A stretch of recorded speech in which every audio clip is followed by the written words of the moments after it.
a heck of a good guest on for you here today. It's my good friend and my client that I've had the pleasure of working with for over the last, almost a year or so now, Matt Prychun. Matt, I hope you don't mind. I did this. I screenshotted some of the fun little text messages that that Matt sent me very recently. So a couple of weeks ago, he sent me one. Met a client tonight, attended our second webinar, would like to invest 50 to 100 grand, meeting at the end of the week. And then this is the most the most recent one, 306,594,000 in 1 week. Holy Santa Claus shite. There are millions of real estate investors out there, and most are stuck with just a couple of properties. They want financial freedom, but their small portfolio ends up costing them more in time, effort, and money than it's worth. Getting out of the rat race seems harder than ever. This show will help you do more deals, better deals, and bigger deals. Finally, you'll be able to reach your income and lifestyle goals. How? By attracting and leveraging private money partners and their capital. Now get ready to raise more money, because here's your host, Dave Dubeau. Hey, it's Dave again, and this is another chunk from the recent live Q&A session that we did, and with our How to Raise Capital 101 Facebook group. Again, you're welcome to join that if you aren't part of the group already. But today, we're going to pull out the part that was the interview that I did with Matt Prychun, who is what we call a regular Joe capital raiser. That means that he's not doing huge syndications. He's not raising mega millions for massive developments or anything like that. He's like you and I. He's looking to raise capital for single family homes, small multis, that sort of thing. So I think you're going to really enjoy this interview because it's very relatable. So check it out and take some notes because Matt's got some really good insights. But let's jump into the meat and potatoes of this because we got a heck of a good guest on for you here today. It's my good friend and my client that I've had the pleasure of working with for over the last, almost a year or so now, Matt Prychun. Matt, I hope you don't mind. I did this. I screenshotted some of the fun little text messages that Matt sent me very recently. So a couple of weeks ago, he sent me one. Met a client tonight, attended our second webinar, would like to invest 50 to 100 grand, meeting at the end of the week. And then this is the most the most recent one, 306,594,000 in 1 week. Holy Santa Claus shite. That's what it's all about. So Matt, welcome on board. Thank you very much for joining us. And what I'd like to do here today is pick your brain on what you're doing, what's working well for you when it comes to raising capital. Then we're going to go through some of the questions that people sent in ahead of time. I'd love to get your input on this because it's not all about me flapping my lips here. So let's just start at the beginning. So Matt, how and why did you get started with raising capital? Well, hello, everybody. And thanks, Dave, for bringing me aboard. Yeah. I appreciate the request. I got involved with you, Dave, and looking for capital because I basically was tapped out. I had put, well over 7 figures of my own money where my mouth was right at the beginning of the pandemic, and went full gangbusters and then ran out of money. And I figured, okay, this is great, but how do I scale? How do I grow? And so the only option was to start flipping houses, start wholesaling houses, or start finding investors and start raising capital. And that's the route I went. You know what? That's really interesting, Matt, because a lot of people kind of think, yeah, if I want to come up with capital to do more deals, I have to figure out how to get big chunks of cash. So that's what they do. They start doing flips, which for you might make sense because you already had a lot of experience doing flips. You had crews, you had all that kind of stuff, but still that's a hell of a lot of work to come up with some cash to go buy a long-term buy and hold. Wholesaling is even worse, right? Because your wholesaling deals, you're making 5, maybe 10 grand on a wholesale deal. It's going to take a crap ton of those to come up with a down payment. That's just the hard way of doing it, but there's a way to do that, right? I mean, if you're willing to roll up your sleeves and do the old guerrilla way, it works. But with the market changing and so much going on, you need to be able to come up with capital pretty quickly, or you're losing deals. So the smartest, quickest, easiest way was to go capital investor fishing. So All right. So I appreciate you giving us a little plug there that we're working together. That's for sure. But what would you say were some of the mistakes you might have made early on when it came to raising money? I think just not being confident enough and not having having the proper education, having the proper the rollout that you guys have provided for us is just, it would take anybody, and I'm pretty technically savvy, and I could, build slideshows and emails and that type of stuff, but not knowing where to start and what to do and how to do it. For you guys, it was a turnkey operation. So for me, it was the education, the support, and just a total turnkey rollout that was available, and it was just a no-brainer. So but yeah, there's all kinds of ways to do this. I've just, like you said, everybody learns things the hard ways. And did you lose potential investors? Were you not maybe concise or didn't have enough information for people that you could have had as an investor? Sure, over the years that's happened, but the past year and a half, that has not been the case at all. So yeah. So we talked a little bit about the whole warm-up campaign. It's been a long time since you did yours, but do you kind of remember how that went for you? I don't remember off the top of my head, but did it go pretty well?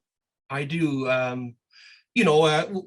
Before I started with your program, I did a number of trainings for years. 2004 is when I started jumping on all the real estate buses and taking all the classes and courses all over the countryside. And once I got started with you guys, one thing the lady in the testimonial said, and I can tell everybody, the biggest mistake that I made when I started was I was pre-selecting my contacts and who I was going to send stuff to, right? I didn't want to upset this one. I haven't talked to this one in 15 years. I haven't talked to that one in 10 years. And I'm like, so I went through all of my contacts. I had about 800 of them. I'd scaled them all down to about 200. And looking back at the situation, I should have put all 7. I should even have guessed. Should have just put it in there and allowed people to make their own decision. But I kind of predetermined who I was going to select to. And yes, it worked out. But now looking back at it, it could have been a lot better. Was I scared at first, getting all that stuff done and doing all the videos and all the work? Absolutely. But I can tell you the first 2 or 3 emails that go out, it is completely overwhelming, and it is totally shocking to the people that reply, to the people that have interest, and it's the people, honest to God, that you least expect, the ones that you think would have money, the ones that think would want to reply to your email or talk to you, they don't. My mom, my aunt, kind of hurts. It hurts when your mom doesn't reply to your email. Or your aunt, and you say, "Did you get my email?" And she says, "What the hell's that? I just deleted it." And I'm like, "Holy shit, unbelievable." But the person I haven't talked to in 15 years in Vancouver says, "Oh, geez, I haven't heard from you." And like I said, the replies are just pages and pages. The system, the emails and the content that is going out is truly genuine, and it is it was just totally opened my eyes. And the first 3 months of those emails going out, I thought, holy cow. And again, it took me a couple months to kind of drink the juice and say, well, I hope this works. But like I'm telling you, by the 3rd month, the amount of replies and the responses and the connection from people that you least expect is totally mind-blowing. Well, Matt, we're doing a lot. We've done a lot of stuff for you, marketing wise. What would you say has been working best for you out of e-zines or video logs or blog posts? Or you're quite active also on social media. Between all of that, where have you kind of seen we've done webinars and all sorts of stuff and website launches and all, you got lots on the go. What have you found to be really effective for you? What's worked best for you these days? I mean, the social media is good, but you have to be careful, obviously, what you're posting and what you're doing. So you got to dance around the tulips with that. The webinars are extremely effective because those are interested people that genuinely want to be there, like these people today, for half an hour. So that is a real thing that I really enjoy, and I think that's huge. You could do a webinar every 6 weeks, 7 weeks, and catch a lot of fish that way. But I have to go back to the emails, because at the end of the day, It's a lot of work. It's a lot of work for all of us just to say you're going to phone your brother every Tuesday at 5 o'clock. And most people can't do that, myself included. So when the system's put in place and there's content going out every week, that's pre-done for you. I mean, all the other stuff is all gravy, but I'm telling you, if the weekly content isn't going out for months and months and months, and my yearly campaign just finished up here in May, and I'm still getting people rolling over. So now I'm at the point going, hey, do I need to continue my campaign? Probably not, but I think I want to, because there's lots of fish that I didn't even catch. And once you start, use the word hammering, once you start hammering these people now for, another year, there's going to be extra people that are going to go, hey, I've been reading this guy's content for 12 months. It all makes sense. Let's at least have the phone conversation, or let's at least get together and talk. Because again, it's the people you least expect, the ones that you see uptown and at your church and school and whatever else. I mean, they're just going to walk past you, even though they're getting your emails, they're not going to say nothing. And that's okay too. You're looking for a percentage of those people, because there's 100 people on that list. You want to find those 10 people that are interested in working with you, and everybody's got access to money and things, and everybody's scared and nervous to talk about that kind of stuff. So the emails, I think, are number one. What you guys send out and the stuff that's going is so important. It's the most important part.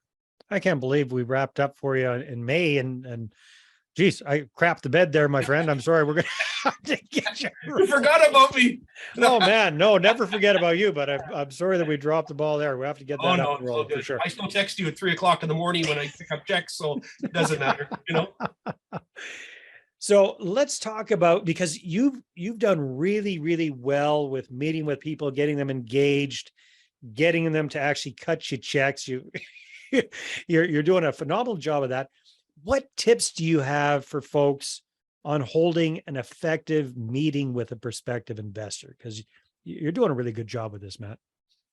I think there's a couple things. One is, I think, a little bit of the I'm not a TikTok guy, but I started doing TikTok not too long ago, and dumping content. You go to the. Are you doing the dances? No dancing yet. No, I dance when the TikTok's off, but I go and pick up paint. I go and pick up supplies. You go and pick up whatever. You make a little stupid TikTok and you put it out there. So that helps, because people see what you're doing. It helps that I'm on the job sites. I'm doing some of the work, and I'm involved in that aspect. So I think the success has been meeting with people, and I love people, and I could talk to anybody. So that is a benefit for sure. But they see what's going on with the content online. They can come to a job site and see what's happening. And I'm a pretty hands-on guy. So I think part of the success for me has been that just being genuine and being yourself, and just not bullshitting people, because you could bullshit all you want, but people will figure it out. And when they come and see what you're doing, and there's some proof on the social media, they go, wow, this is a real deal. So I think that's what's really helped, is just being honest and open with people. And I think taking the attitude of that, I don't need your money, right? I'm going to pay the interest to the bank. So if I'm going to pay the interest to the bank, why not pay you the interest? I would sooner pay you than pay the bank. So if you take that approach and you get to a point where you're flush with capital, and the real game becomes, once the capital comes, the hard part is finding the deals and finding the properties. But once you start, the issue is, I've got properties, but I've got no capital. And over time, it doesn't take long. All of a sudden, boom, the teeter-totter goes the other way, and you're going, oh, Jesus, like I'm just sitting and waiting, trying to find anything, and there's nothing available. So that's kind of been my situation, right? Oh, excellent. Which is better? Having more capital and having to scramble to find the deals, or always good to have the cash. It's always good to have the cash, right? I mean, the houses will come, and it takes time. But again, you and I have had this discussion numerous times. When the cash is sitting and you're able to make those cash offers and take no conditions and be in total control, doesn't matter how many bids are coming in and what the deal is, cash is king, and people will take the deal for a discounted price. And so the money can sit. You're making interest on the money. Yes, you're paying interest on the money you've got coming in, but it's all a wash. So get as much capital as you can. Yeah, hey, thanks for the question there, Teresa. We got some questions coming in. So Matt, obviously you're not shy. What suggestions might you have for somebody who's a little bit more on the introverted side? And here's an interesting fact, because you've worked if you're listening to this, Matt was saying throw back a few wobbly pops that'll loosen you up. That works for me all the time, not always in the best manner, but yeah. But and here's something interesting about Matt. You've got a lot of experience actually helping people out via hypnosis. So what are some tips you have for people that are painfully introverted to help them become a little bit more extroverted? Well, yes, I've been in the entertainment aspect for almost 30 years. However, that being said, and you and I have had this conversation, and it took me months to sign up because I love to talk to people and entertain and do what I do, but I'm not a guy who talks about what I do or what I make or what I've got. I'm very quiet. I'll tell you a funny story, just a short story. But when I would do casino shows and cruise ship shows, I would go do my show on stage. I would come back, I would jump in the elevator, and there'd be 40, 30 people in the elevator. And I'd be all in my tuxedo, all standing there, and people would walk in and they'd say, "Oh, what do you do?" And I say, "I'm a funeral director." And they get shut up, and that's it, right? Because if I say I'm a stage hypnotist, that turns into a 3-hour conversation. They never leave you alone. Like, so I don't want to talk about what I do. And when I wanted to start raising capital, I said to Dave, I'm a little leery and a little nervous of going to people and saying, "Hey, like, do you have any money? I have some opportunities available." That's not like me.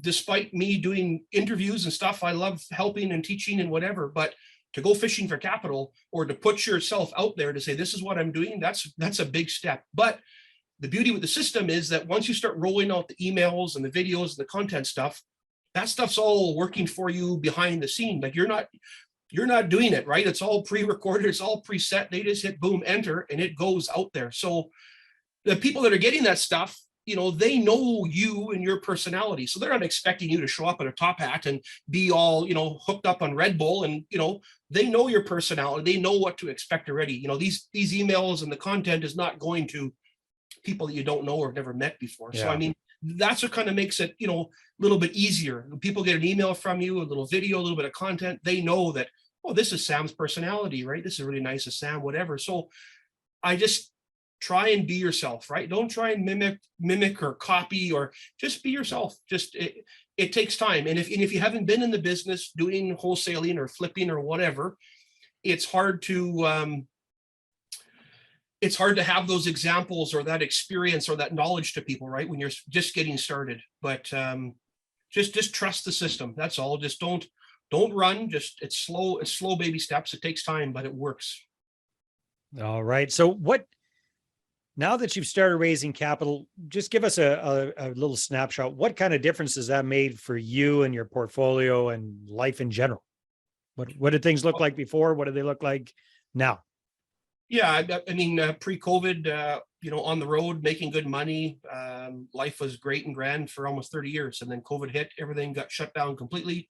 And you lose over $1 million a year in income. So when you go from that to zero, you have to make some major sacrifices and major gambles as to what to do. So I started flipping in that stuff in 2004, 5, 6, 7. I figured, okay, I'm going to go back into real estate, buying and holding properties, full throttle. I had about $1 million in cash that I was able to pull and leverage and put into those projects. And then we started raising capital. And since then, we went from, this year we'll close out at almost $5 million in real estate. So from whatever I had prior, my own home, a house in Edmonton, house in the other city here in Selkirk, not talking that, but I'm talking March of 2020, we went from $0 to this year, we will close out at almost $5 million in real estate. So $1 million of my own and my money invested, and $4 million in extra equity in properties, using registered funds, using cash investors, using the system that Dave has set us up for. Because otherwise it would have been 6, 7 houses that I had bought, March, April, May, June, and then you're tapped out. You're 30% down, 20% here, 25 here, boom, game over. Now you just sit and wait for now the market was really good that year. So last year I could have went to the bank and said, oh, okay, I want to start, pulling out equity because the homes here in Manitoba pretty much doubled. So if I paid 200 for a home, now it's worth 375. So all those mortgages that were set up at 30% down, well, Jesus, I had 70%, 80% equity in all the homes. I could have did that, but I haven't even got to that yet because I figured, well, why would I use my own money? Let that sit here. I've got a pile of capital coming in. Let's use that money. So it's changed our life completely because realistically, in the next year or two, we want to keep pushing. I'm hoping, knock on wood, I can get back on the road and keep doing what I should be doing. But hopefully at the age of 40, I can say I'm retired and we're going to be at that $8, $9, $10 million mark of real estate and $80,000, $90,000 a month in rents coming in. I don't have to worry. I can go sit on the beach with Dave and golf and drink. That's what I'm hoping, but probably not. But it's changed your life completely. Awesome, man. So if people want to kind of reach out, connect with you, are you open to that? And if so, Absolutely. What would you like them to do? Yeah, you could send smoke signals, a message in a bird foot, whatever, bottle in the water, you can get a hold of me, social media. I'm all over the place. I'm not shy or scared to talk to anybody. Dave messaged me, said, hey, you want to come part of the show and, take some questions from people? Absolutely. I'm more than willing to help. And I'll just tell you the way it is. And Dave hasn't sent me a check yet. So, you know what I mean? It's like, if you need some help or need some questions, I'm here to help. I'd love to help anybody, but look into the system. There's lots of stuff out there. And I can tell you, and I think everybody on this call knows that in the last year or two, every single real estate guru has come out of the volcano. Everybody's got something to sell. But this is completely different. If you've got some experience in the business and you're looking to take it to the next level, this is a no-brainer. Oh, I appreciate it, buddy. Wasn't supposed to be a pitch for my services, but I do appreciate the plug. Well, that's for sure. I'm not trying to pitch anything. I'm just telling you the facts, right? It's you've changed your life. It's not like you've changed your life, Dave, and I appreciate that. Well, hey, I hope you enjoyed this episode, this live kind of interview that we've done. It's a little bit different than what we usually do on the podcast. Well, keep doing these from time to time, and hopefully you got some good nuggets and you can take advantage of it. And on our next episode, we're going to share the Q&A session that we did on the live training. And again, if you're part of the How to Raise Capital 101 group, you can take part in these live. So stay tuned for that one. This episode is brought to you by MoneyPartnerFormula.com. Our Money Partner Formula service allows you to raise all the private capital you need to do all the deals you want while we handle the hard stuff. We offer reliable and affordable done-for-you marketing services that get you investor meetings booked without all the work. So go ahead and check out the website right now, and then feel free to schedule a call with me, and let's take your portfolio to the next level. Again, that's MoneyPartnerFormula.com. Watch investor meetings pop up in your calendar. We handle the rest.